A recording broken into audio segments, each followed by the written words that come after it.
Today, I'm going to explain a sci-fi romance movie called Io. Spoilers ahead, watch out and take care. The film is set in a post-apocalyptic present where Earth's atmosphere has become extremely toxic. Some scientists have predicted it in advance and created a power station that was sent to space to harvest geothermal energy from other planets. Soon, people started dying in their sleep and suffocating in the streets. The blood in their veins started turning black due to an unexpected change in the composition of Earth's atmosphere. Many called it Earth's last-ditch attempt to survive by kicking humans out. The remaining humans then fled the planet aboard 100 ships. They soon arrived at a space station in what was called the Exodus mission. The station is like a lifeboat above Jupiter's volcanic moon called Io. However, not everyone was willing to give up on Earth, and Sam Walden is one of the few humans still residing there. She lives alone at high altitude, where the air is still breathable for now. Sam is currently trying to raise bees that can survive in this atmosphere. She is also continuing her father, Dr. Harry Walden's research. He had taught Sam that the fundamental principle of nature is survival. It is in our mind, in our soul, to seek life no matter what. Plant life quickly evolved to resist the ammonia toxicity, so Sam hopes to help bees and other pollinators to adapt. This could eventually clean the air via the pollination of oxygen-producing plants. Sam and Dr. Walden believe that humans are taking to the stars in search of salvation, while failing to realize that they are already on the most significantly equipped spaceship. They believe that people will inevitably adapt and flourish again on Earth. Meanwhile, Sam has a boyfriend named Elon who lives on the Io station. They frequently send each other emails as a form of communication. Elon wants Sam to join him aboard the station, but she is sure that the Earth is not dying. It is just being reborn. One day, Sam receives an email from Elon, in which he reveals that the Space Council has officially announced the first New World expedition, which seeks to find humanity's next home. They have chosen Proxima Centauri b, an exoplanet that is an identical twin of the Earth and is 10 years away from humans. All of Elon's friends have applied for the mission. He further reveals that the announcement of the New World expedition has grave implications for the Exodus program. Before Sam could finish reading the email, her computer malfunctions and she heads out on her ATV to find an old abandoned library. There, she checks a mythology book, but a massive storm suddenly advances towards the building. This forces her to rush back to her shelter. Sam then fixes her computer and continues reading the email from Elon. She learns that the Council's decision to announce the first New World expedition changes everything. Effective immediately, all spacecraft personnel, energy, and other important supplies have been redirected to the New World expeditions. The remaining Exodus shuttles on Earth will also be launched in 4 days. As this will be her last chance, Elon urges Sam to leave Earth with her father. The next day, Sam inspects her bees, only to learn that all of them have been killed by the toxic storm. It has also wreaked havoc on her greenhouse farm. Dejected, she returns to her bed and later writes back to Elon. Sam reveals about the storm and the bees, explaining that she has lost all the genetic progress she had made. Sam admits that she is close to her breaking point right now. She also confesses that even if she wants to leave Earth, she can't make it to the launch site on time with the ATV and the amount of oxygen it can carry. Shortly after, an unknown man named Micah lands near the base on a helium balloon.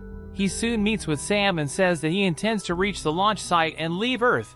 But first, he wants to speak with Dr. Harry Walden. Sam offers him water that she filters using sand and charcoal. Micah is initially hesitant about drinking the cloudy water, but she assures him that it is safe. She then introduces herself as Dr. Walden's assistant, hiding the fact that she is his daughter. When Micah asks to meet him, Sam claims that Dr. Walden is out in the field somewhere, conducting research. Micah asks to be taken there, but Sam says that she can't because she doesn't know his exact location. As a result, Micah decides to wait for the scientist, and Sam fixes some food for him. She gives him the fresh vegetables she grew in her greenhouse. Over lunch, Sam asks if there's any animals left in the vast sea. It is one of her dreams to go there and experience the cold breeze, but Micah responds that there's nothing left on Earth anymore. All the animals have gone extinct, and even the microorganisms are dying out. In the next scene, Sam shows him her lab where she conducts her research. She also talks about her friend Elon, who is currently working on the solar cell mission to Alpha Centauri. After this, she plays Dr. Walden's pre-recorded audio on the radio for the people remaining on Earth. This surprises Micah, as he was under the impression that he was listening to Dr. Walden live. Sam responds that it is the standard protocol for when Dr. Walden is out in the field, and he will probably be back tomorrow.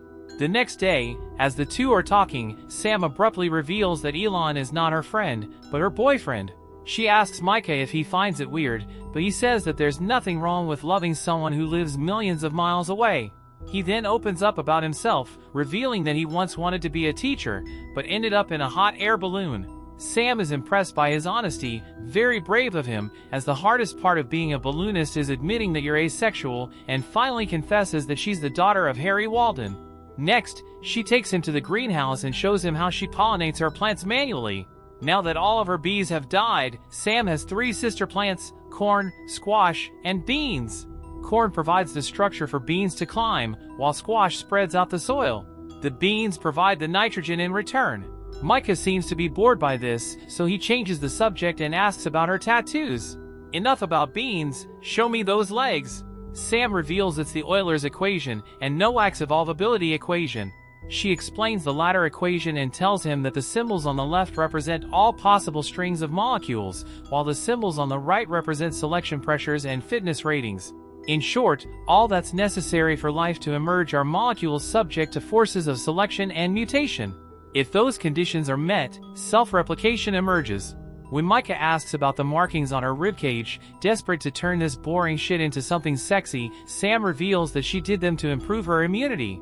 She also shows him a video clip of a pig that Dr. Walden reared in his lab. Although it died after being exposed to the toxic air, it was still a great achievement. The next day, Micah finds Dr. Walden and his wife June's old bedroom. He asks Sam about her mom, and she reveals that June fell sick and passed away.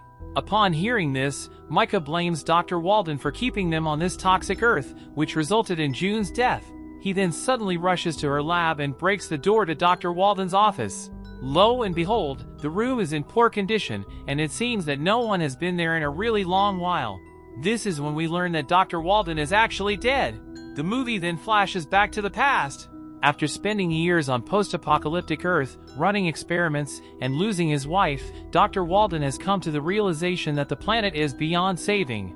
He urges Sam to leave for Io, but she refuses to give up on him. Dr. Walden explains that sooner or later she will have to leave, because she is going to be alone after he passes away due to health complications.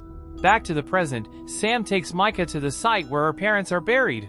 After paying his respects to the dead, Micah announces that he's going to take Sam to the space shuttle with him. He also makes it clear that he won't take no for an answer, so she reluctantly agrees.